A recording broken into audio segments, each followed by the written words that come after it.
वर बोलणार आहे. लाल बहादूर शास्त्री यांचा जन्म 2 ऑक्टोबर 1904 साली वाराणसी येथे एका गरीब प्राथमिक शिक्षकांच्या घरी झाला. त्यांचे प्राथमिक शिक्षण मिर्जापूर तर माध्यमिक शिक्षण वाराणसीत झाले.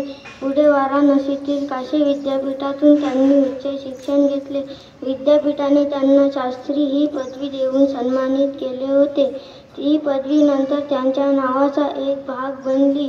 अनेक विद्वान आणि देशभक्तांचा त्यांच्यावर प्रभाव पडला.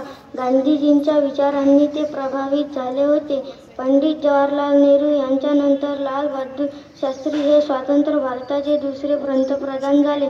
1942 मध्ये भारत छोडो आंदोलनात इंग्रजांनी त्यांना अटक केली होती. त्यावेळेस इंग्रजांनी अटक केली होती. त्यांच्या कार्यकाळात 1965 मध्ये भारत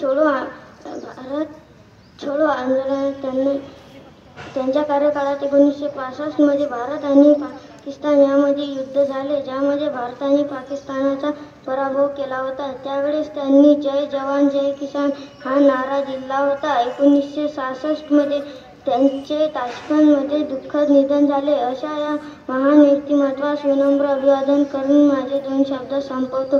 जय हिंद, जय भारत.